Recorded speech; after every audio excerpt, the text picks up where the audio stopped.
ꯏꯒꯤ ꯅꯣꯡ ꯏꯕꯗ ꯃꯍꯥꯛ ꯑꯍꯤꯡꯗ ꯑꯥꯔꯃꯤꯅ ꯐꯥꯈꯤ ꯅꯨꯃꯤꯠ ꯅꯤꯅꯤ ꯍꯨꯝꯅꯤ ꯃꯃꯤꯠ ꯄꯨꯟꯁꯤꯟꯗꯨꯅ ꯊꯝꯕꯤꯈꯤ ꯐꯤꯕꯝꯗꯨꯗꯒꯤ ꯅꯣꯡꯉꯥꯟꯈꯤꯗ꯭ꯔꯕ ꯑꯍꯤꯡ ꯑꯃꯨꯛ ꯏꯈꯤ ꯃꯗꯨꯗꯒꯤ ꯃꯍꯥꯛꯄꯨ ꯐꯥꯗꯨꯅ ꯀꯩꯁꯨꯝꯁꯪꯗ ꯅꯝꯁꯤꯟꯕꯤꯈꯤ ꯀꯩꯁꯨꯝꯁꯪꯗ ꯂꯩꯔꯤꯉꯩ ꯖꯣꯔꯣ ꯅꯝꯕꯔ 7 ꯀꯧꯕ ꯑꯃꯃꯨꯛ ꯏꯔꯛꯈꯤ ꯃꯗꯨꯗꯁꯨ ꯐꯥꯈꯤ ꯑꯃꯨꯛꯁꯨ ꯆꯥꯏꯅꯄꯨꯡ ꯍꯥꯏꯕꯗꯨ ꯏꯔꯛꯈꯤ ꯃꯗꯨꯗꯁꯨ ꯑꯃꯨꯛꯀ ꯍꯟꯅ ꯃꯍꯥꯛꯄꯨ ꯐꯥꯗꯨꯅ ꯀꯩꯁꯨꯝꯁꯪꯒꯤ ꯄꯨꯟꯁꯤ ꯑꯣꯏꯍꯟꯈꯤ ꯂꯝꯗꯝꯁꯤꯗ ꯊꯣꯛꯈꯤꯕ ꯑꯁꯦꯡꯕ ꯋꯥꯔꯤꯁꯤꯃꯛ ꯚꯤꯗꯤꯑꯣꯁꯤꯗ ꯃꯌꯦꯛ ꯁꯦꯡꯅ ꯌꯥꯎꯔꯤ ꯑꯩꯈꯣꯏꯒꯤ ꯃꯥꯡꯈ꯭ꯔꯕ ꯀꯕꯣ ꯇꯝꯄꯥꯛ ꯃꯐꯝꯗꯨꯒꯤ ꯂꯥꯟꯃꯤꯁꯤꯡꯒꯤ ꯄꯨꯟꯁꯤ ꯋꯥꯔꯤ ngasi di Kabaw Tampak Uba kaya da lapnakraba Manipur film industry gi hojik leiriba maraibak hena productive oiba film puthokpa ngamdabagi maram hojik leiriba artist singi punsi mahing leingakna neinabi khiba leibra Manipur haijidabu sengdok sengdin yam tawganba apha apunnaba masidagi hendokpa yaroena chakhayam chinganba mafam ama oina akhoina ju ujai adugumba khwaidagi chakhai chinganba hiram amadane ojana hotna birisina ije na lagdi na thai wara nom tamu gidraba na sana music no ngasidi lae jena mi bango na mi bango ni jena mi bango mami chachum na minini umni khumjalaga leirabanina nongandaba punchi ama oirabanina nongan kidraba ahinga ba mawsu igi nongi matungda adusung phai nongan kidraba ahing jemu ibagi jemu joron phabadum kashum sangdamu joro number 7 kabuli lam mang iri adu gi jung phai adu matungda china pung kabuli lam su adu jung phai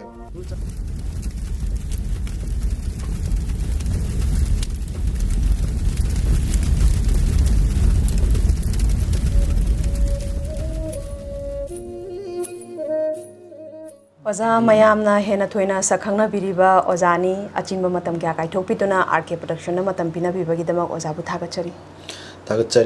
RK production ga kedoi unaba phangadagi na ina khale leirambase ngasi se yi punsi gi mai pa ko gi anobala mai ma hangtokpa numit ne na ida mai khanjai maran ai ni thamoi RK production se dum la leibani na lai si leibani haidana ai taibung sema pu han de kai khunu buchari akhogi thauna yam oijaye ozana sumaina takpi baje Oza corona matam dagi ne akhogi hana dagi ju akhogi khunai sida artist ki aduga film industry ga mari leinana jibika oirakliba miyoi singi hingbagi khongpham je yam luna ju lae khunai gi support hai taraga su senmitlon gi phibam da hai taraga su amuksu corona na maram oirakanda achauba safu ama lakpado amuk 3rd May dagi di akhogi yanglen saru thudek paga chapmana gare matang dida oza gi oibe experience top top pasung shoi dana leiram gani oza karini haina thambini waba gi de kam thena wai ba tanja do oi aduga tanja sida maike ani thona yengba yai aikoi gi mapalam di national na international the based adai gi area da junction da hona ba filmmakers sing da di kharabu phai hai tare aduga aikoi gi lamdam ji lai hau ji ga chanana lamdam ji gi seniors bu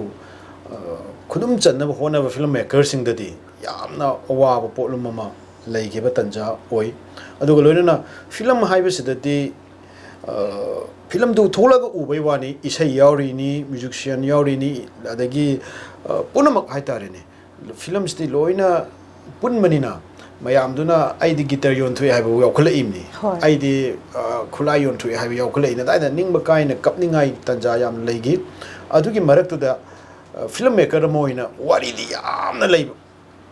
I just my Kogi Corona Gimatamda, Lan Gimatamda, Toy Wari di Wari in a big tan Manipur neighbor. I do you worry, ma'am, putting Magi Kangam Dabado, Jen Chavagi, Takbagi, Light, but you could talk to Oga, Chukyam Awa Togdox, a coin Utbangam de go, Hadana, Taxis for Bado, Aduni hen, why and I did the Vina Tamsaga, Awa in Kamine, Utbangam Dabaduni hen was a and I Tamsa. Ozagi wahai khuding makta amadi ozagi project ayambada leibak nungsibagi adudagi iramdambu yokhatning bagi mami adum akhona uzai oza ado miyam gi romdagi pen da baju leitaba nate ayamba matamda Manipur gi film industry je sibu nungsina pamjana yengjariba miyam na harakpa matamda ngasidi Manipur film industry gi wari singje anamba manem mamaugi chakri sida manem otpa mamau otpa masigi wari sida dum ungjan grakanda hena productive oiba pot hena out of the box oiba hena phaja haning na buri hari ni makoi gi je asigumba wari ithok tholakta baje commercial miyeng data yengla kanda Manipur film industry ji gi marai bakse mang khidra haiduna pakhatpa viewer ju kayam lairi masigi matang da di kari khanbi tamna nungai ba amta hangbira de khanba wahang amagi paukhum du piba phangbam daise yam nungai hai tare haibiri basingdo manipur film gi wari iman mane yana haidana leiba jingdo aduna yengbiri ji iman mane bo wari du ngakta ne moin iman mane bo wari du adum yengna be attempt tawraga leiba makhoina manada bo wari sing ado amufu yengbide ba moin adu eragadi aina mo haijaning badi manipur da ai film tokthokraga manipur film da koina mayam yam toing paneriba loktak lairembi one valley 9 hills poiro adudagi aikoi shibu kana no bu hairo 411 bu hairo adagi mayam ma joseph ki macha bu hairo lairu film sing asi national international mana phang ba ngak ta ne ba hoi adugi mana phangi ba film sing asidi ngasai gi lampak da film yeng na ba ngai ri ba jing do wari mana ina chai ri ba jing do aduna sungyeng hek yeng bi di hatar wari mana da ba film pu thu aga chu yeng bi da ba mana ba film pu thu aga na mayam na krik krik ina raga yeng ba angak palam da mamadani ekoina pokjari ba ekoina film tawjari ba se haiba paukhum sidai da mayam na damak lepi ro duga ai atai du hunjaning de aduga wari mana ba amasu mana da ba adai da I thamjage Ozagi project sing budi yamna top top pazu oikale matang jida oza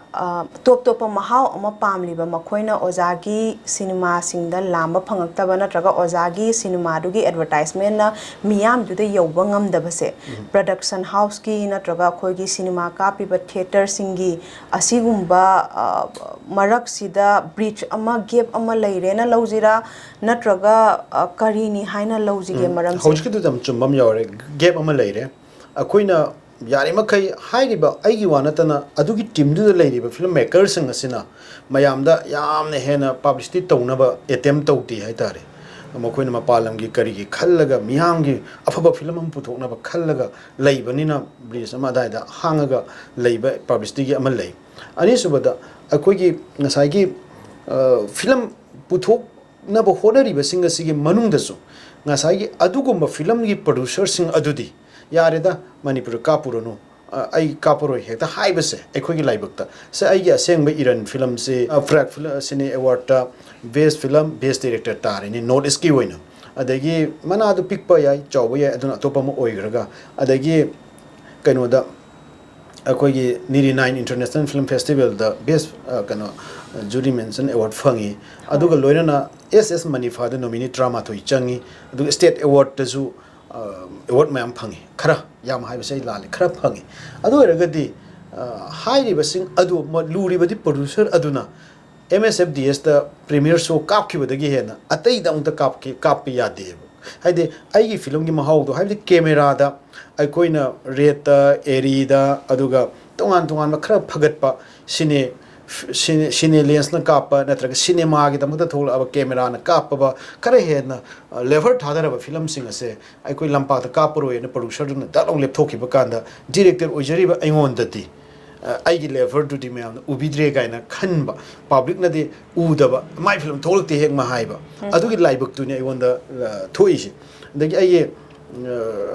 haidrasu khangi hai film se chingtam ani gi nungsina bai wari uttana honai msfds ta no makak show tawi no makak show taw da producer na 11 lakh kumba collection tawre ada makata na ai lakh trami trauma change du tar ju lakh trama thu duna yare ai mapalam da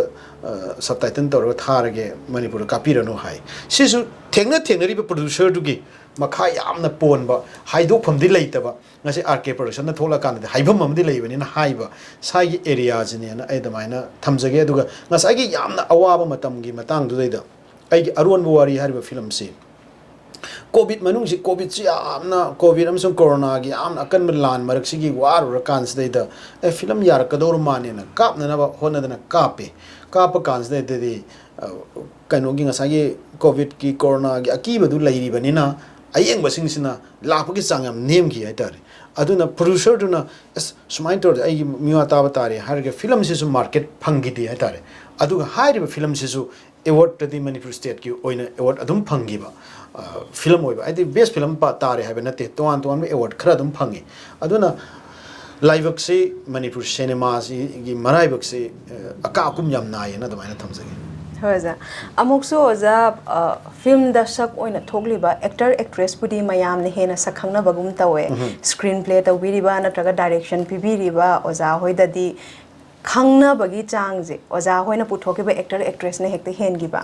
ꯁꯤꯒꯨꯝꯕ ꯑꯦꯛꯁꯄꯤꯔꯤꯌꯦꯟꯁꯁꯦ ꯑꯣꯖꯥꯗ ꯇꯣꯏꯅ ꯊꯦꯡꯅꯕꯤꯕ꯭ꯔꯥ ꯀꯃꯥꯏꯅ ꯇꯧꯏ ꯌꯥꯝ ꯊꯦꯡꯅꯔꯝꯃꯦ ꯑꯗꯨꯒ ꯉꯜꯂꯤꯉꯩ ꯃꯇꯝꯗ ꯑꯩꯁꯨ ꯌꯥꯎꯔꯒꯦ ꯀꯥꯏꯅ ꯑꯩꯒꯤ ꯁꯛꯍꯦꯟꯕꯤ ꯏꯇꯩꯃ ꯍꯥꯏꯕꯗꯨꯗꯩꯗ ꯏꯁꯩ ꯑꯃ ꯄꯨꯟꯁꯤꯅ ꯄꯨꯔꯤ ꯋꯥꯔꯤ ꯀꯌꯥ ꯍꯥꯏꯕꯗꯨꯗꯩꯗ ꯑꯩꯁꯦ ꯑꯉꯥꯎꯕ ꯁꯥꯔꯒ ꯃꯇꯦꯛ ꯑꯃ ꯌꯥꯎꯔꯝꯃꯦꯕ ꯌꯥꯝꯅ ꯌꯥꯎꯅꯤꯡꯕꯒꯤ ꯀꯣꯔꯣ ꯈꯣꯠꯂꯝꯃꯦꯕ ꯍꯧꯖꯤꯛꯁꯤꯅ ꯀꯃꯥꯏꯅ ꯌꯥꯎꯔꯣꯏꯗꯒꯦꯅ ꯈꯟꯕꯗ ꯋꯥꯕ ꯃꯇꯝꯗꯨꯗꯅ ꯀꯃꯥꯏꯅ ꯌꯥꯎꯒꯗꯒꯦ ꯈꯜꯂꯒ ꯋꯥꯕ ꯍꯥꯏꯗꯤ ꯀꯦꯃꯦꯔꯥꯒꯤ ꯀꯔꯤꯒꯤ ꯑꯩ ꯀ꯭ꯔꯨꯁꯤꯡꯗꯨꯗ ꯑꯩꯁꯦ ꯑꯝꯇꯪ ꯂꯤꯁꯜꯍꯧꯅꯕ ꯑꯩ ꯌꯥꯎꯍꯧꯅꯕ ꯌꯥꯝ ꯀꯟꯅ ꯍꯣꯠꯅꯖꯔꯝꯃꯤ ꯍꯥꯏꯇꯥꯔꯦ ꯍꯧꯖꯤꯛꯁꯤꯗꯤ ꯃꯌꯥꯝꯅ ꯑꯗꯨꯝ ꯂꯦꯞꯄꯤꯔꯣ ꯍꯧꯖꯤꯛꯁꯤꯅ ꯌꯥꯔꯤꯃꯈꯩ ꯑꯩꯁꯦ ꯌꯥꯎꯍꯧꯗꯅ ꯃꯅꯤꯡꯗ ꯂꯩꯍꯧꯕꯁꯦ ꯃꯁꯤ ꯑꯩꯒꯤ ꯑꯄꯥꯝꯕ ꯑꯣꯏꯔꯦꯅ ꯑꯗꯨꯃꯥꯏꯅ ꯑꯩꯅ ꯊꯝꯖꯒꯦ ꯌꯥꯎꯅꯤꯡꯕ ꯐꯥꯎꯗꯦ ꯃꯈꯣꯏꯅ ꯑꯣꯏꯅ ꯑꯦꯛ ꯇꯧꯔꯛꯑꯀꯥꯟꯗ ꯑꯩꯈꯣꯏꯅ ꯍꯥꯏꯕꯗꯣ ꯃꯈꯣꯏꯅ ꯈꯖꯤꯛꯇꯪꯒ ꯇꯧꯔꯛꯑꯀꯥꯟꯗ ꯑꯁ ꯑꯩꯃꯛꯅ ꯍꯦꯛ ꯄꯥꯝꯖꯕꯗꯨꯅꯤꯀꯣ ꯈꯜꯂꯀꯥꯟꯗ ꯑꯗꯥꯏꯒꯤ ꯅꯨꯡꯉꯥꯏꯕꯗꯣ ꯃꯁꯤꯅ ꯈ꯭ꯋꯥꯏꯒꯤ ꯅꯨꯡꯉꯥꯏꯕ ꯑꯣꯏꯖꯔꯦ ꯍꯥꯏꯇꯥꯔꯦ ꯁꯤꯒꯤ ꯇ꯭ꯔꯥꯟꯖꯤꯁꯟ ꯑꯃ ꯂꯥꯛꯏꯁꯦ ꯋꯥꯈꯜꯂꯣꯟꯒꯤ ꯀꯔꯤꯗꯒꯤ ꯂꯥꯛꯈꯤꯕ ꯑꯣꯏꯗꯣꯏꯅꯣ ꯑꯥꯔꯠ ꯍꯥꯏꯕꯁꯦ ꯃꯄꯥꯟ ꯊꯣꯛꯇ꯭ꯔꯁꯨ ꯑꯗꯨꯝ ꯌꯥꯏ ꯃꯅꯨꯡꯗ ꯐꯨꯝꯃꯒ ꯂꯩꯒꯗꯕꯅꯤ ꯍꯥꯏꯕ ꯑꯗꯒꯤ ꯑꯍꯜ ꯂꯃꯟ ꯈꯔꯁꯨ ꯌꯥꯝ ꯂꯣꯏꯅꯔꯛꯄꯒꯤ ꯆꯍꯤꯅ ꯃꯇꯥꯡꯅꯁꯨ ꯑꯣꯏꯕ ꯌꯥꯏ ꯑꯗꯨꯒ ꯑꯍꯜ ꯂꯃꯟꯁꯤꯡꯒ ꯈꯔ ꯂꯣꯏꯅꯔꯛꯄꯅ ꯑꯣꯏꯕꯁꯨ ꯌꯥꯏ ꯑꯗꯨꯒ ꯃꯇꯥꯡ ꯆꯥꯔꯒ ꯊꯣꯛꯂꯛꯀꯦ ꯀꯥꯏꯅ ꯈꯟꯕ ꯃꯇꯥꯡꯁꯨ ꯌꯥꯎꯗꯕꯗꯤ ꯅꯠꯇꯦ ꯑꯗꯨꯒ ꯑꯦꯛꯇꯔꯁꯤꯡ ꯑꯁꯤꯅ ꯀꯔꯤꯒꯨꯝꯕ ꯃꯇꯝꯗ ꯑꯩꯈꯣꯏꯅ ꯍꯥꯏꯖꯔꯤꯕ ꯑꯦꯔꯤꯌꯥꯗꯨꯗ ꯌꯧꯔꯛꯇ꯭ꯔꯕ ꯀꯥꯟꯗ ꯑꯗꯨꯒ ꯑꯩꯈꯣꯏꯅ ꯄꯥꯝꯃꯤꯕ ꯃꯇꯝ ꯁꯤꯆꯨꯋꯦꯁꯟ ꯑꯗꯨꯒ ꯑꯩꯈꯣꯏꯒꯤ ꯂꯣꯀꯦꯁꯟ ꯀꯔꯤꯁꯤꯅ ꯃꯈꯣꯏꯅꯒ ꯈꯤꯇꯪ ꯑꯦꯗꯖꯁ ꯇꯧꯔꯛꯇꯕ ꯃꯇꯝꯗꯗꯤ ꯑꯩꯈꯣꯏ ꯏꯁꯥꯁꯤꯅ ꯍꯦꯛꯇ ꯆꯣꯡꯁꯤꯜꯂꯒ ꯑꯦꯛ ꯇꯧꯔꯀꯥꯟꯗ ꯅꯈꯣꯏꯅ ꯉꯝꯕꯗꯣ ꯑꯩꯈꯣꯏꯁꯨ ꯉꯝꯃꯤ ꯀꯥꯏꯅ ꯍꯥꯏꯅꯤꯡꯕ ꯊꯃꯣꯏꯗ ꯐꯥꯎꯔꯛꯇꯕꯗꯤ ꯅꯠꯇꯦ ꯑꯗꯨꯕꯨ ꯃꯗꯨ ꯃꯇꯥꯡ ꯃꯇꯝꯅ ꯄꯣꯔꯛꯄꯅꯦꯅ ꯑꯗꯨꯃꯥꯏꯅ ꯊꯝꯖꯒꯦ ꯑꯣꯖꯥꯅ ꯗꯤꯀꯦꯠ ꯀꯌꯥ ꯃꯅꯤꯄꯨꯔ ꯐꯤꯜꯝ ꯏꯟꯗꯁꯇ꯭ꯔꯤꯗ ꯀꯣꯟꯇ꯭ꯔꯤꯕ꯭ꯌꯨꯠ ꯇꯧꯕꯤꯔꯛꯄ ꯃꯇꯝꯗ ꯃꯅꯤꯄꯨꯔ ꯍꯥꯏꯁꯤꯗꯕꯨ ꯁꯦꯡꯗꯣꯛ ꯁꯦꯡꯖꯤꯟ ꯌꯥꯝ ꯇꯧꯒꯟꯕ ꯑꯐꯥ ꯑꯄꯨꯟꯅꯕ ꯃꯁꯤꯗꯒꯤ ꯍꯦꯟꯗꯣꯛꯄ ꯌꯥꯔꯣꯏꯅ ꯆꯈꯩ ꯌꯥꯝ ꯆꯤꯡꯒꯟꯕ ꯃꯐꯝ ꯑꯃ ꯑꯣꯏꯅ ꯑꯩꯈꯣꯏꯅꯁꯨ ꯎꯖꯩ ꯑꯗꯨꯒꯨꯝꯕ ꯈ꯭ꯋꯥꯏꯗꯒꯤ ꯆꯈꯩ ꯆꯤꯡꯒꯟꯕ ꯍꯤꯔꯝ ꯑꯃꯗꯅꯦ ꯑꯣꯖꯥꯅ ꯍꯣꯠꯅꯕꯤꯔꯤꯁꯤꯅ ꯀꯔꯝꯕ ꯑꯦꯛꯁꯄꯤꯔꯤꯌꯦꯟꯁ ꯐꯥꯎꯕꯤ ꯑꯣꯖꯥ ꯃꯌꯥꯝꯗ ꯂꯤꯊꯣꯛꯄ ꯅꯨꯡꯉꯥꯏꯔꯣꯏꯗꯕꯗꯤ ꯑꯗꯨꯝ ꯊꯝꯖꯟꯕꯤꯌꯨ ꯑꯣꯖꯥ ꯃꯈꯥ ꯇꯥꯅꯁꯨ ꯊꯕꯛ ꯑꯩꯗꯤ ꯑꯁꯨꯝꯕ ꯀꯣꯏꯁꯟ ꯍꯪꯕꯤꯔꯛꯄꯁꯦ आर के प्रोडक्शन हंग क्वेश्चन सुमायन फजना अमता हंगिद्रीना I खाना थमजगे अदुगा फजब क्वेश्चन हंगकान फजब अमतंग हाइजगे थिंगबा अमसुंग थिंगदबा इसे इरै पाक से अमतंग थमोइसने नुंसिबिराव अदु तदि आइना तौरिबा थबकसिदा थिंगनबा मचा अमता यावदे इरै पाक सिबो हेक नुंसिदना इरै पाक सिगी मांगननबा करिगुंबा अमा हेक तौरबा अदाइदा दुम थिंगबने अदुना ngasi फौबगे आइगी फिल्म की खोंगसता आइगी से अमता थिंगबा लेट्री आइगी फिल्म अमता थिंगबा लेट्री फिल्म की प्रीव्यू दा करिगुंबा मतमदा आइना सेक्शन लौददना भाब कुंबा हाइबा आशा कुंबा हाइबा कितंग प्रीव्यू दा लोन्यान मति अमगा यावरेगा हाइबदि लैरंगनी अदुबु यारिंगै प्रीव्यू कमिटी ना बौदा मैरागी ओइरगदि येंद्रबो यारमनि गान हाइबिबगे आइगोंदा यामना चौथोकसबा अमखक लै अदुगा लोइनना आइगी एटेम दे जोइजाइने खरबा इरै चा मयामसे तासनबा अदुगा मिक आइदि मियामना पामबा वारी दु पुथोप नत्ते मियामना खंगदबा वारी एमा साइदजु सुंगबा वारी एमा लेरमिने आइखोइना खंगुद्रेने हाइबदो खंगन्नबा होनबा इसे यामना वाइ अदुगा आइगी वासाइगी मया क्वेश्चन दुगदि मरी लेनद्रगसु टेस्ट इलेट की खौगंगलबा लमलेन हाइबा सैरेंग जे पारक कांदा माना सैरेंग दु इरकपा कांदा आइना इरमबा सैरेंग सही अहुम सही चहुंगी मतुंगदगा मियामना खंगकपा याइ अदुदि का पा हिरोइ गान खंजेबा दुमाइना मोइगी मतौदु तम्मा कांदा हौजिकी मियामसिना आइगी फिल्म से खंगबा और खंगदबा हाइदु आइओंदा अदोमदा आई लेप्ते आइगी ममनसे हौजिक आर के प्रोडक्शन लापीबा सुमाइना नोम नत्रगा नोम आइओंदा क्वेश्चन अरुबा मयाम हंगरगिनी क्वेश्चन अरुबा मयामदो हंगननबा लाको मतमदुदैदा आइगी थमोगी वा करिबो हाइगदौरिनो आइ हाइबा ngमगद्राना खनबसिना आइ अदुमाइना लेजबा मियमने थमजगे थागचरी ओजा ओजागी ख्वादगी लेटेस्ट प्रोजेक्ट खोमलांग लमन की मतंग दा अमुक वाहंग थमजरागे ओजा खोमलांग लमन हारिबजे ऑलरेडी लीला ओइना मियामना येंगनग्रबा पामनग्रबा लीला अमो ओइख्रे मसीमक्तदा ओजाना वारी मयाम लैरेजुना हाबिरे अदुदि करिगिनो खोमलांग लमन जिमक सिनेमा ओइना अमुक पुथोकपिरैजे खोमलांग लमन से लमदमजिगी मियामना यामना येंगहन्निंगे खोमलांग लमन सिदैदा फटखिद्रबा कमांडो अकोई लैगिद्रबा लायोइग्रबा की कका चिंगलेन साबिरंबा कैरेक्टर्स यामना मपुंग फाबा कैरेक्टर अमनि माना मीजे हाटपा याबा हाटलुरकांदा कोना थंगदा आइन मी मयाम हाटलुबसे अरानबा म ओइरमी इसाने इसागी मांगजनबा होनरे हाइबगी मेसेज सिम आइन यामना कलकचगिबा हाइबा ताइ अदुदगी आइगे कका नरेंद्र निगोमना लौबिरिबा कैरेक्टर से सु चोइजाइना खरबा इरैचा मयामसे खोमजनगदबनी मपाल लमदा लैख्रबा इरैचा सिंगसे खोमजनद्रगदि ꯑꯩꯈꯣꯏꯅ ꯀꯩꯗꯧꯅꯨꯡꯗ ꯂꯥꯟ ꯃꯥꯏ ꯄꯥꯛꯑꯔꯣꯏ ꯍꯥꯏꯕ ꯃꯦꯁꯦꯖ ꯑꯃ ꯐꯤꯂꯝꯁꯤꯗ ꯌꯥꯎꯔꯝꯕ ꯑꯗꯨꯒ ꯂꯣꯏꯅꯅ ꯑꯩꯅ ꯃꯥꯁꯇꯔ ꯇꯝꯕꯒꯤ ꯑꯩꯅ ꯑꯁꯥꯝꯗ ꯂꯩꯕ ꯃꯇꯝꯗ ꯑꯩꯒꯤ ꯏꯌꯥꯝꯕ ꯑꯦꯟ ꯗꯤ ꯍꯣꯗꯥꯝꯕꯅ ꯍꯥꯏꯈꯤꯕ ꯋꯥꯍꯩ ꯑꯃ ꯑꯩꯉꯣꯟꯗ ꯑꯗꯨꯝ ꯅꯤꯡꯁꯤꯡꯉꯒ ꯂꯩꯕ ꯃꯔꯝꯗꯤ ꯃꯄꯥꯟꯗ ꯂꯩꯔꯤꯕ ꯃꯩꯇꯩ ꯑꯩꯈꯣꯏꯁꯦ ꯑꯔꯣꯟꯕ ꯂꯦꯡꯗꯕ ꯃꯅꯤꯄꯨꯔꯒꯤ ꯂꯜ ꯑꯃꯅꯤ ꯂꯦꯡꯗꯕ ꯃꯅꯤꯄꯨꯔꯒꯤ ꯂꯜ ꯃꯌꯥꯝ ꯑꯃ ꯃꯄꯥꯟꯗ ꯆꯣꯏꯖꯥꯏꯅꯅ ꯂꯩꯔꯤ ꯍꯥꯏꯕꯁꯦ ꯅꯪ ꯀꯥꯎꯒꯅꯨꯀꯣꯅ ꯍꯥꯏꯈꯤꯕꯁꯦ ꯃꯇꯝ ꯄꯨꯝꯅꯃꯛꯇ ꯑꯩꯒꯤ ꯊꯃꯣꯏꯗ ꯅꯤꯡꯁꯤꯡꯉꯒ ꯑꯗꯨꯃꯛ ꯂꯩꯕ ꯑꯇꯣꯞꯄ ꯋꯥꯐꯝ ꯑꯃꯅ ꯂꯩꯔꯤꯕ ꯂꯥꯟꯒꯤ ꯁꯤꯆꯨꯋꯦꯁꯟꯁꯤꯗ ꯋꯥꯔꯤꯁꯤ ꯌꯥꯝ ꯆꯥꯅꯔꯛꯄ ꯑꯩꯈꯣꯏ ꯃꯅꯦꯝꯄꯣꯛꯀ ꯃꯃꯧꯒ ꯉꯁꯥꯏꯁꯨ ꯍꯥꯏꯕꯤꯈ꯭ꯔꯦ ꯅꯨꯡꯁꯤꯅꯗꯕꯒꯤ ꯃꯆꯠꯁꯦ ꯀꯩꯁꯨ ꯀꯥꯟꯅꯗ꯭ꯔꯦ ꯃꯁꯤꯗꯤ ꯑꯃꯟꯕ ꯆꯠꯅꯕꯤ ꯑꯣꯏꯔꯦ ꯑꯗꯨꯅ ꯑꯐꯕ ꯈꯨꯟꯅꯥꯏꯁꯦ ꯄꯨꯟꯁꯤꯟꯕꯒꯤ ꯃꯦꯁꯦꯖ ꯑꯃ ꯂꯩꯐꯝ ꯊꯣꯛꯏ ꯍꯥꯏꯕꯁꯤꯃ ꯑꯇꯣꯞꯄ ꯑꯃꯅ ꯑꯩꯒꯤ ꯒꯨꯔꯨꯁꯤ ꯑꯩꯒꯤ ꯑꯣꯖꯥꯁꯤ ꯑꯩꯕꯨ ꯇꯥꯛꯄꯤ ꯇꯝꯕꯤꯔꯛꯄ ꯑꯩꯅ ꯍꯦꯛ ꯈꯨꯠ ꯄꯥꯏꯗꯅ ꯇꯝꯕꯤꯔꯛꯄ ꯍꯥꯏꯕꯗꯤ ꯂꯩꯈꯤꯗ꯭ꯔꯕ ꯑꯩꯒꯤ ꯑꯣꯖꯥ ꯕ꯭ꯔꯤꯖꯤꯠ ꯉꯥꯉꯣꯝꯕ ꯃꯥꯒꯤ ꯃꯈꯥꯗ ꯑꯩꯁꯦ ꯗ꯭ꯔꯃꯥ ꯌꯥꯎꯖꯔꯛꯏ ꯂꯝꯕꯤꯒꯤ ꯂꯤꯂꯥ ꯈꯔ ꯑꯩ ꯃꯌꯥꯝꯅ ꯅꯍꯥꯟꯒꯤ ꯍꯥꯏꯗꯣꯛꯇꯕꯅꯤ ꯁꯤꯁꯨ ꯈꯪꯉꯝꯃꯣꯏ ꯀꯅꯥꯝꯇꯅ ꯑꯩ ꯕꯕꯥ ꯕ꯭ꯔꯤꯖꯤꯠꯀꯤ ꯃꯨꯟꯕꯤꯈ꯭ꯔꯕ ꯂꯩꯉꯥꯛ ꯀꯥꯏꯁꯤꯗ ꯑꯩ ꯑꯦꯛꯇꯔ ꯑꯃ ꯑꯣꯏꯅ ꯃꯅꯤꯄꯨꯔꯅ ꯚꯥꯔꯠꯀꯤ ꯐꯤꯕꯥꯟꯅꯨꯡꯗ ꯇꯤꯟꯈꯤꯕ ꯃꯇꯝꯁꯤꯗꯩꯗ ꯀꯨꯝꯈꯤꯕ ꯄ꯭ꯂꯦ ꯑꯃ ꯅꯨꯃꯤꯗꯥꯡꯗꯒ ꯁꯥꯟꯅꯕ ꯃꯇꯝꯗ ꯌꯥꯝꯅ ꯈꯨꯗꯣꯡꯊꯤꯕ ꯅꯪꯈꯤꯕ ꯄ꯭ꯂꯦ ꯑꯃ ꯑꯗꯨꯗꯩꯗ ꯇꯝꯕꯤꯔꯛꯈꯤꯕ ꯑꯩꯒꯤ ꯕꯕꯥ ꯕ꯭ꯔꯤꯖꯤꯠꯁꯤꯅ ꯑꯩꯈꯣꯏꯒꯤ ꯑꯣꯖꯥ ꯀꯀꯥ ꯅꯔꯦꯟꯗ꯭ꯔ ꯅꯤꯉꯣꯝꯕꯅ ꯀꯨꯝꯕ ꯔꯣꯜꯁꯤꯗꯩꯗ ꯃꯥꯅ ꯗꯥꯏꯔꯦꯛ ꯑꯦꯛꯇꯤꯡ ꯇꯥꯛꯈꯤꯕꯁꯦ ꯑꯩꯒꯤ ꯃꯨꯠꯇ ꯅꯤꯡꯁꯤꯡꯉꯒ ꯂꯩꯍꯧꯕ ꯍꯥꯏꯇꯥꯔꯦ ꯑꯩꯕꯨ ꯇꯝꯕꯤꯕ ꯑꯣꯖꯥꯗꯨꯅ ꯑꯩꯒꯤ ꯀꯀꯥ ꯑꯃꯗ ꯁꯨꯃꯥꯏꯅ ꯇꯧꯅꯦ ꯀꯥꯏꯅ ꯇꯥꯛꯈꯤꯕ ꯃꯥꯅꯒ ꯏꯕꯨꯡꯒꯤ ꯏꯕꯦꯝꯃ ꯏꯕꯨꯡꯅ ꯏꯜꯂꯛꯂꯤꯕ ꯐꯤꯖꯦꯠꯁꯦ ꯀꯥꯏꯅ ꯑꯩꯒꯤ ꯕꯕꯥ ꯕ꯭ꯔꯤꯖꯤꯠꯅ ꯇꯥꯛꯈꯤꯕ ꯉꯔꯥꯡ ꯏꯕꯨꯡꯒꯤ ꯈꯨꯠꯅ ꯅꯤꯡꯊꯤꯅ ꯁꯨꯊꯣꯛꯂꯕ ꯐꯤꯅꯤ ꯀꯥꯏꯅ ꯍꯥꯏꯕꯁꯦ ꯑꯩꯉꯣꯟꯗ ꯁꯨꯝ ꯅꯤꯡꯁꯤꯡꯉꯒ ꯂꯩꯕ ꯑꯗꯨꯅ ꯂꯩꯈꯤꯗ꯭ꯔꯕ ꯑꯩꯒꯤ ꯑꯣꯖꯥꯗꯨꯅ ꯑꯩꯒꯤ ꯃꯤꯠꯃꯥꯡꯗ ꯇꯥꯛꯈꯤꯕ ꯐꯤꯂꯝ ꯑꯣꯏꯅ ꯑꯣꯟꯊꯣꯛꯀꯦ ꯀꯥꯏꯁꯨ ꯈꯟꯕ ꯑꯗꯒꯤ ꯑꯃꯅ ꯃꯔꯝ ꯈꯔ ꯌꯥꯝꯃꯦ ꯑꯃꯅ ꯑꯩꯒꯤ ꯏꯄꯥꯁꯦ ꯆꯅꯥ ꯂꯨꯈꯣꯏ ꯃꯤꯡ ꯄꯟꯖꯔꯦ ꯏꯄꯥ ꯑꯣꯏꯔꯒꯁꯨ ꯀꯩꯁꯥꯝꯊꯣꯡ ꯊꯣꯏꯕꯤ ꯂꯞ 2000 ꯃꯤꯁ ꯁꯪꯕꯥꯟ ꯅꯕꯤ ꯑꯅꯧꯕ ꯂꯤꯂꯥ ꯑꯔꯤꯕꯗ ꯏꯄꯥꯝ ꯂꯝꯗꯝ ꯌꯦꯡꯂꯨꯕꯗ ꯇꯥꯃꯧꯔꯕ ꯈꯨꯡꯒꯪ ꯍꯤꯡꯕꯒꯤ ꯗꯥꯕꯤ ꯀꯩꯗꯧꯉꯩ ꯍꯤꯡꯒꯅꯤ ꯃꯣꯡꯐꯝ ꯅꯩꯍꯥꯄꯨ ꯀꯧꯔꯛꯂꯦ ꯏꯒꯤ ꯅꯣꯡ ꯑꯗꯒꯤ ꯑꯩꯒꯤ ꯏꯄꯥꯁꯤ ꯏꯒꯤ ꯅꯣꯡ ꯏꯔꯦ ꯏꯒꯤ ꯅꯣꯡ ꯏꯕ ꯃꯇꯝꯁꯤꯗꯩꯗ ꯑꯩꯒꯤ ꯏꯄꯥꯁꯦ ꯑꯥꯔꯃꯤꯅ ꯐꯥꯏ ꯑꯍꯤꯡ ꯑꯃꯗ ꯃꯇꯝꯗꯣ ꯑꯩ ꯌꯥꯝꯅ ꯄꯤꯛꯏ ꯆꯍꯤ 3-4 ꯁꯨꯔꯛꯄ ꯃꯇꯝꯅꯤ ꯑꯗ ꯑꯩꯒꯤ ꯏꯄꯥꯁꯦ ꯑꯥꯔꯃꯤꯅ ꯐꯥꯔꯒ ꯄꯨꯈꯤꯕ ꯃꯇꯝꯗꯨꯗ ꯏꯃꯥꯁꯤꯁꯨ ꯑꯩꯒꯤ ꯏꯆꯟꯅꯨꯄꯤ ꯑꯃ ꯏꯄꯥꯜꯒꯤ ꯌꯨꯝ ꯁꯦꯡꯗ꯭ꯔꯤꯕ ꯃꯇꯝꯁꯤꯗꯩꯗ ꯃꯣꯏꯅ ꯏꯄꯥ ꯐꯥꯈꯤꯕꯁꯦ ꯑꯩ ꯃꯤꯠꯇ ꯎꯍꯧꯏ ꯃꯃꯤꯠ ꯈꯨꯝꯖꯤꯜꯂꯒ ꯂꯤꯂꯥꯁꯦ ꯐꯥꯕꯤ ꯄꯨꯈꯤꯕꯁꯦ ꯑꯗꯩꯗ ꯄꯤꯁꯛ ꯄꯤꯛꯏꯕ ꯑꯩꯒꯤ ꯃꯥꯡꯗ ꯏꯄꯥꯕꯨ ꯃꯃꯤꯠ ꯈꯨꯝꯖꯤꯟꯕ ꯑꯗꯩ ꯏꯄꯥꯅ ꯍꯥꯏꯐꯝꯗꯤ ꯈꯪꯗꯕ ꯂꯤꯂꯥ ꯏꯕꯒꯤ ꯉꯥꯏꯍꯥꯛꯀꯤ ꯄꯥꯏꯔꯛ ꯂꯧꯁꯤꯡꯗꯨꯅ ꯑꯩ ꯃꯄꯥꯟ ꯊꯣꯛꯅꯤꯡꯉꯦ ꯍꯥꯏꯔꯒ ꯑꯩꯒꯤ ꯏꯃꯥꯗ ꯅꯪ ꯑꯩꯅ ꯏꯕ ꯏꯒꯤ ꯅꯣꯡ ꯍꯥꯏꯕ ꯂꯥꯏꯔꯤꯛꯁꯤꯃꯠꯇꯗꯤ ꯀꯗꯥꯏꯗꯅꯣ ꯑꯃꯠꯇ ꯌꯣꯔꯁꯜꯍꯧꯔꯣ ꯅꯠꯇ꯭ꯔꯗꯤ ꯑꯩꯈꯣꯏ ꯀꯣꯄꯤ ꯑꯃꯇ ꯂꯩꯍꯧꯗꯕ ꯇꯥꯔꯦꯅ ꯏꯄꯥꯅ ꯌꯥꯝ ꯆꯤꯔꯣꯜ ꯑꯃ ꯇꯧꯔꯝꯕ ꯑꯩꯉꯣꯟꯗ ꯑꯉꯥꯡ ꯑꯣꯏꯅ ꯁꯨꯝ ꯅꯤꯡꯁꯤꯡꯉ ꯂꯩꯕ ꯑꯗꯩꯗ ꯏꯄꯥꯁꯤ ꯄꯨꯈ꯭ꯔꯦ ꯃꯇꯝꯗꯨꯒꯤ ꯑꯥꯔꯃꯤ ꯌꯥꯝ ꯀꯜꯂꯤꯉꯩ ꯃꯇꯝꯗ ꯁꯨꯃꯥꯏꯅ ꯎꯈꯣꯡ ꯏꯄꯥꯒꯤ ꯄꯨꯟꯁꯤ ꯋꯥꯔꯤ ꯏꯕꯗꯁꯨ ꯏꯄꯥꯅ ꯍꯦꯛ ꯍꯥꯞꯄꯅꯦ ꯑꯗ ꯑꯩꯅ ꯎꯈꯣꯡ ꯇꯦꯟꯁꯤꯗꯀꯣ ꯏꯅ ꯀꯨꯞꯄꯦ ꯌꯨꯝꯁꯦ ꯑꯗꯨꯒ ꯌꯥꯝꯅꯁꯨ ꯅꯥꯇꯩ ꯆꯥꯗꯕ ꯌꯨꯝꯅꯦꯕꯀꯣ ꯑꯗꯩꯗ ꯏꯄꯥꯁꯤꯅ ꯑꯗꯨꯃꯥꯏꯅ ꯆꯠꯈꯤꯕ ꯀꯥꯟꯁꯤꯗꯩꯗ ꯑꯩꯅ ꯏꯄꯥ ꯊꯥꯗꯣꯛꯇ꯭ꯔꯤ ꯐꯥꯎꯗꯤ ꯑꯩ ꯆꯥꯛ ꯆꯥꯔꯣꯏ ꯀꯥꯏꯅ ꯑꯩ ꯄ꯭ꯔꯣꯇꯦꯁ ꯇꯧꯕ ꯍꯧꯒꯦꯅ ꯍꯥꯏ ꯑꯩꯒꯤ ꯏꯄꯥꯗꯤ ꯐꯨꯔꯨꯔꯦ ꯆꯩꯔꯨꯔꯦ ꯍꯜꯂꯛꯑꯦ ꯑꯩ ꯋꯥꯔꯤꯁꯦ ꯑꯃꯔꯣꯝ ꯆꯠꯈ꯭ꯔꯦ ꯃꯇꯝꯁꯦ ꯂꯩꯇꯕꯅꯤ나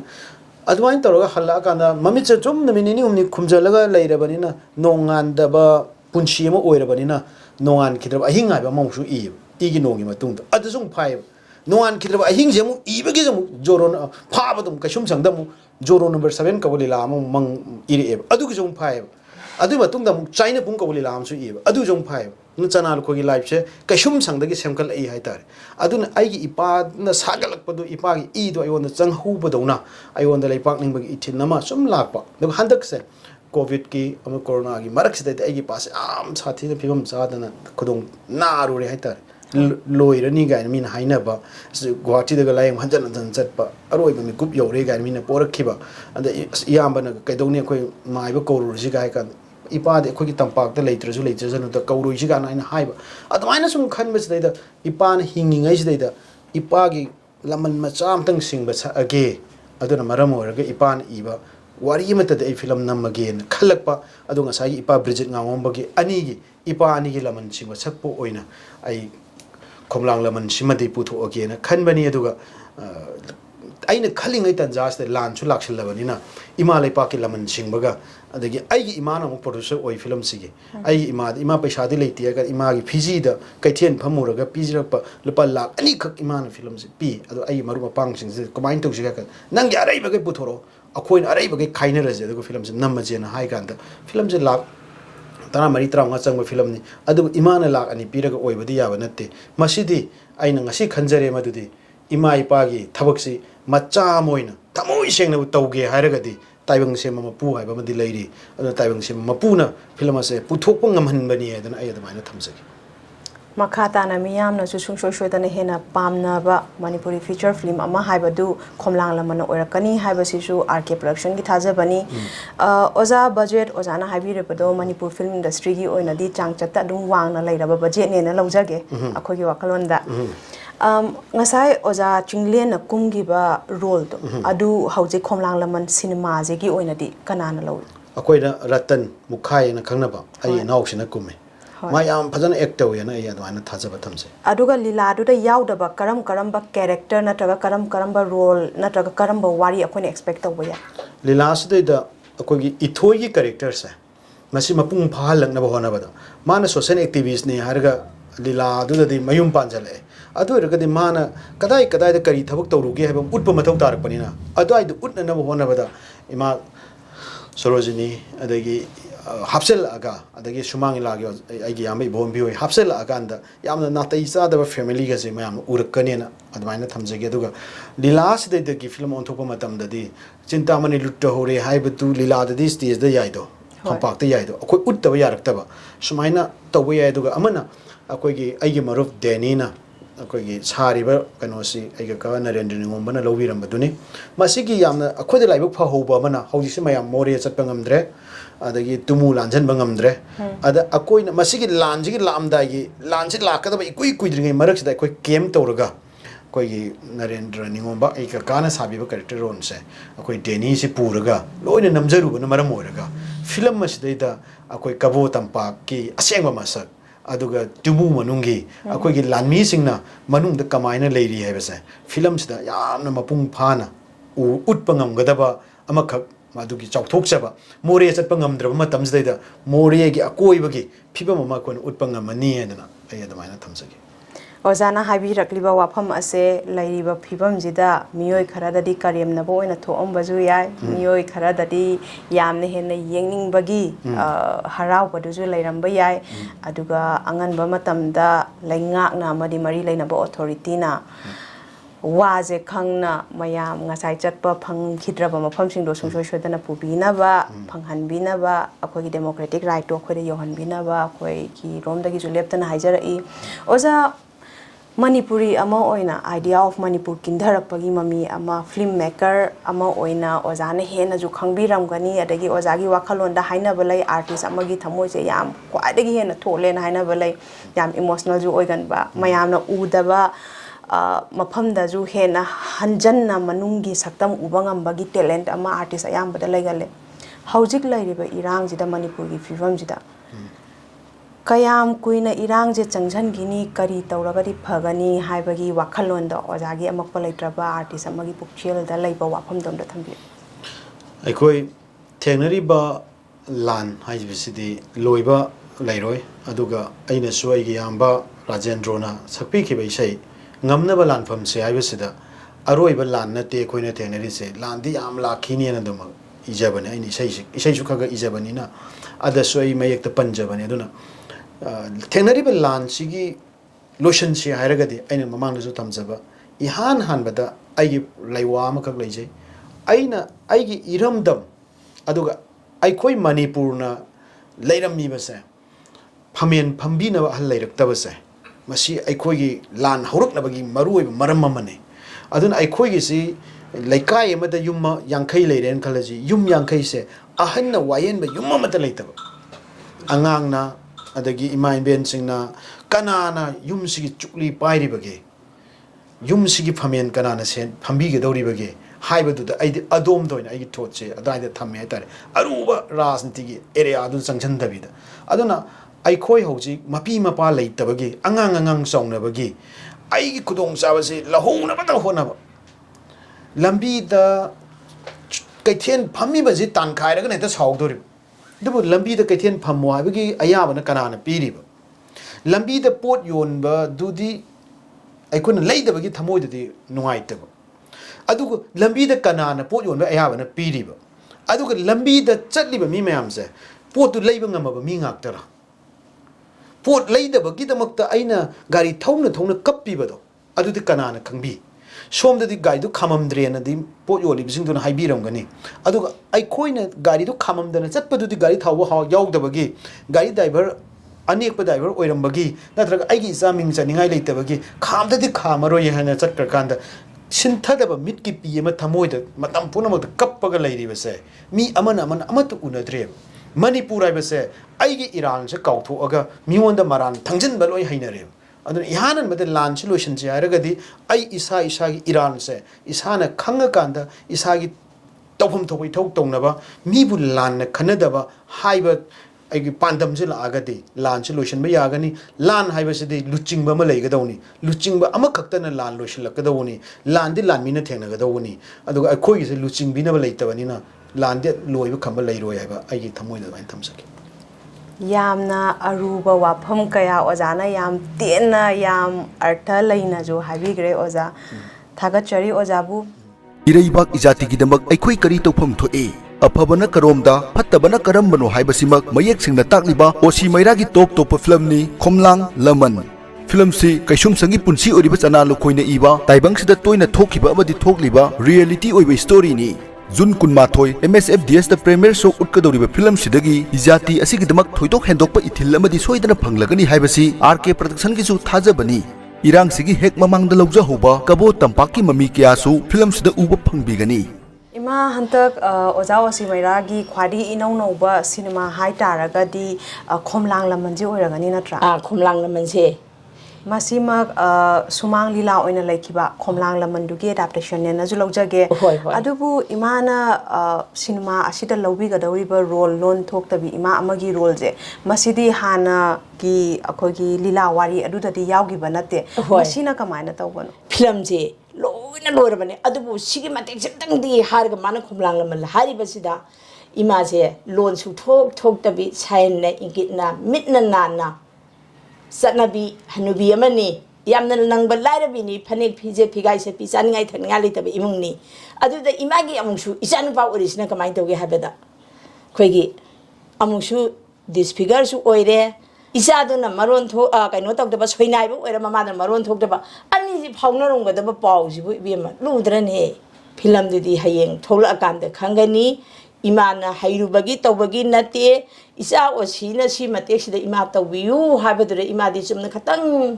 ईश्वर खरम जरगा तौबनी इमा हैजब नते मणिपुर फिल्म इंडस्ट्री जिदा सिनेमा कुंथ्रागी मथक्ते हेना कुंबीग्रबी इमानी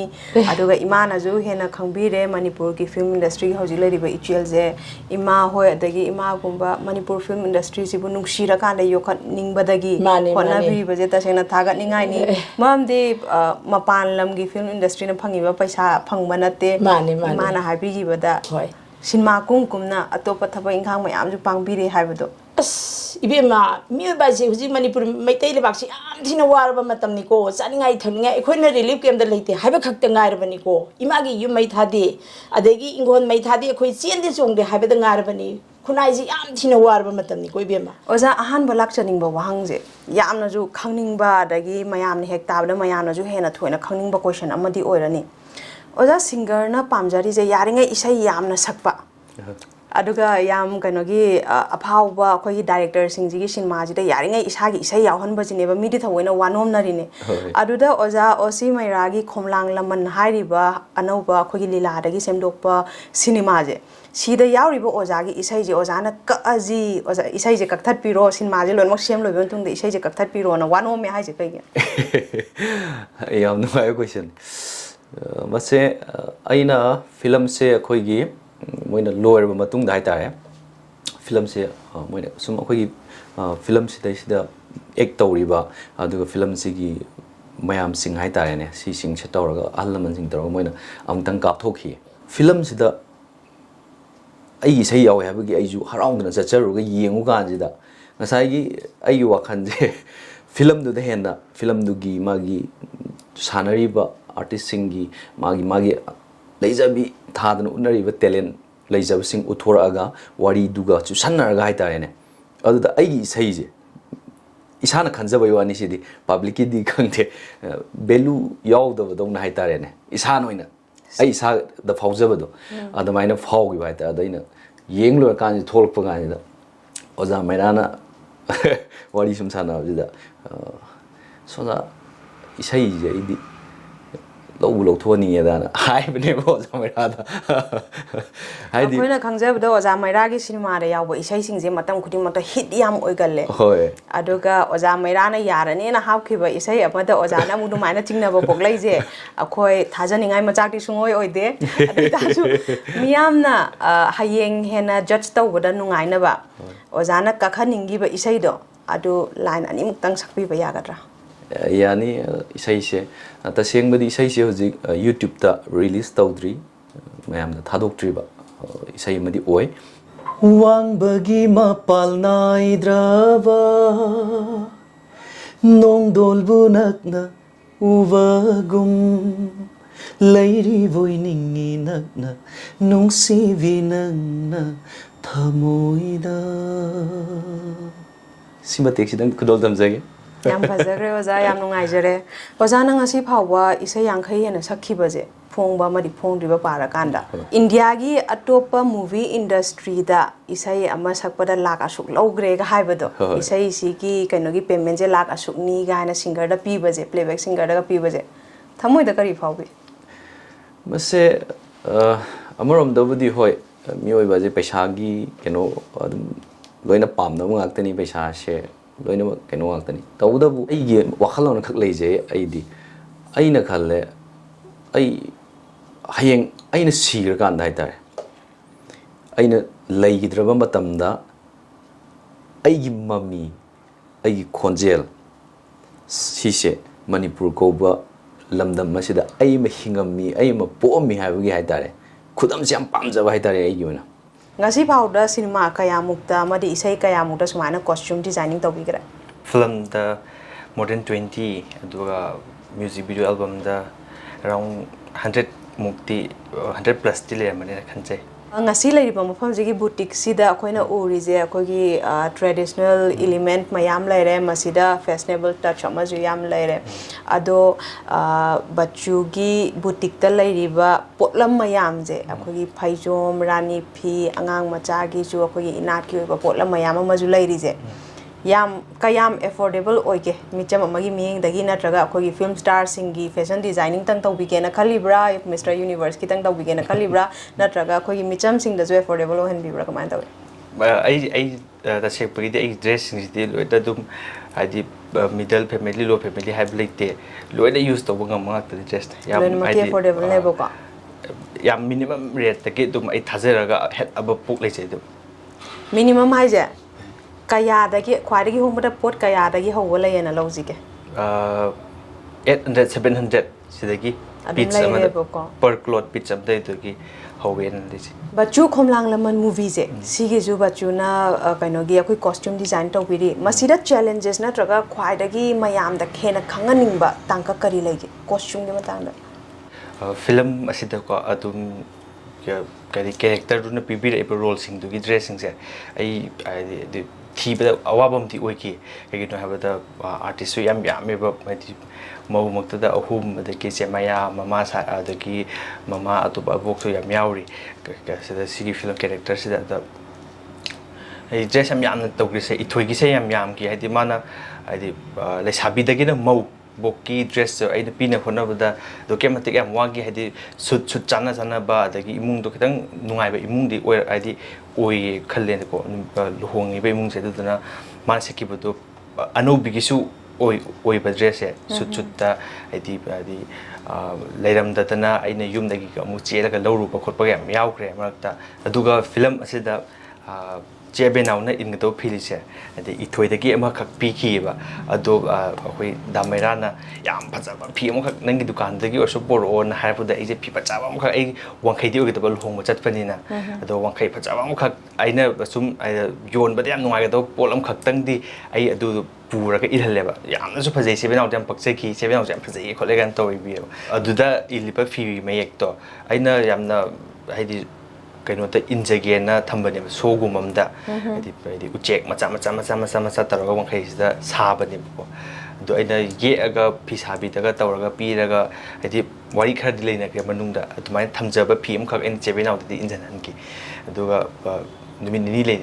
मुक ले कान टिप अदुम फीदो आइना थागतपनेबा फोटो इन चेबेनाउ इनबदा अदुम इने पामे खोले हारगा अदुम नुमित नि नोंग नि लेबो छिटखरे फीदो लमम थाम चतलबा अदि चुचामपुरदागा अदि ड्रेस कदगी दामर की जैकेट का खुदक तुबे खोप याम थेने फिल्म से अदुगा याम वागजन खलुबने दो फिल्म से बिरपदे माइदि पाखरे फिल्म जे ओवरऑल होना जरूबा वाजरूबा मयाम दुगी महै यालनी हाइबसे थाजबने बको दिन थाजरे जून कुनमाथोय MSFDS प्रीमियर शो उत्कदौरिबा फिल्म सिदगी जाति असिगिदमक थोइदोक हेंदोकपा इथिल अमदि सोइदना फंगलगनी हाइबसी RK प्रोडक्शन गिसु थाजबनी।